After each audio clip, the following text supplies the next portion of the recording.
Selamat siang para mahasiswa sekalian. Saya Iwan Kustiwan, pengampu mata kuliah Perencanaan Kota. Kita bertemu kembali dalam mata kuliah Perencanaan Kota untuk meneruskan pembahasan kita minggu yang lalu tentang urbanisasi dan pertumbuhan perkotaan. Pada modul kelima ini kita akan membahas secara khusus tantangan, isu, dan masalah yang menjadi implikasi dari pertumbuhan perkotaan. Pada segmen pertama kita akan membahas pertumbuhan perkotaan yang pesat, terutama di negara-negara berkembang, dan bagaimana implikasinya terhadap kebutuhan prasarana dan sarana perkotaan. Kemudian kita akan membahas juga mengapa pertumbuhan kota terus berlanjut. Apakah pertumbuhan perkotaan adalah sesuatu yang baik atau buruk? Kemudian dapatkah pertumbuhan perkotaan dikendalikan? Apa dan bagaimana pemerintah melakukan intervensi terhadap pertumbuhan perkotaan? Seperti telah dibahas pada modul keempat, urbanisasi dan pertumbuhan perkotaan dewasa ini lebih pesat terjadi di negara-negara berkembang dibandingkan dengan di negara maju. Pada dasarnya pertumbuhan perkotaan memiliki 3 komponen. Pertama, pertumbuhan penduduk alami, kemudian migrasi, dan ketiga, reklasifikasi kawasan.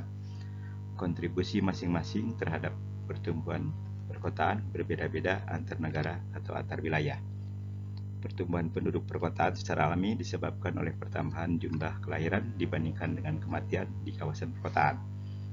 Kemudian migrasi ke kota-kota dari kawasan pedesaan berkontribusi pada pertumbuhan perkotaan karena pada umumnya jumlah migran yang masuk melebihi jumlah migran yang keluar. Kemudian yang ketiga, reklasifikasi kawasan berkontribusi pada pertumbuhan perkotaan dengan memperbesar ukuran kawasan perkotaan. Ketika kota tumbuh meluas ke kawasan pinggiran dalam bentuk perumahan baru misalnya, desa-desa di pinggiran tersebut kemudian diklasifikasikan sebagai kawasan perkotaan. Mengapa pertumbuhan perkotaan terus berlanjut? Pertumbuhan perkotaan yang pesat terutama disebabkan oleh migrasi. Jadi migrasi lebih besar daripada laju pertumbuhan penduduk alami. Kemudian ada suatu teori yang disebut teori bright light gitu, bahwa kota pada dasarnya seperti lampu yang berpijar, kemudian laron-laron mengikuti atau kemudian menuju kepada lampu tersebut. Atau juga perumpamaan kota itu adalah seperti gula, di mana kemudian semut-semut berdatangan mendekati gula tersebut. Pada dasarnya migrasi dimotivasi oleh alasan ekonomi, yaitu meningkatkan pendapatan. Kemudian pola urbanisasi yang dipengaruhi oleh sistem ekonomi serta bagaimana suatu negara atau suatu wilayah berinteraksi dengan ekonomi global. Kota memiliki kondisi yang menguntungkan bagi kapital sehingga mendorong konsentrasi finansial, kekuatan komersial dan industrial serta perluasan pasar. Dampak pertumbuhan perkotaan antara lain adalah sebagai berikut. Pertama, peningkatan kebutuhan ruang, terutama untuk perumahan atau permukiman. Kedua, peningkatan kebutuhan sarana prasarana perkotaan. Ketiga, perubahan pola penggunaan lahan. Keempat, penyusutan ruang terbuka hijau. Kelima, terlampauinya daya dukung lingkungan, terutama lahan dan air. Kemudian keenam, kebutuhan transportasi yang semakin bergantung pada kendaraan bermotor.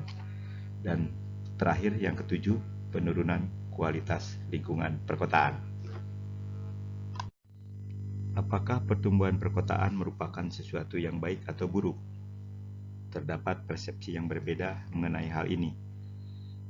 Persepsi yang sering muncul adalah pertumbuhan perkotaan dianggap menjadi sesuatu yang buruk karena mengarah pada gambaran kondisi perkampungan kumuh yang padat, yang kondisi sarana prasarananya tidak memadai. Kemudian di sisi lain, banyak juga yang melihat kota atau perkotaan sebagai simbol kemakmuran dan peradaban. Bahkan kota sudah kita bahas di modul sebelumnya adalah mesin pertumbuhan ekonomi.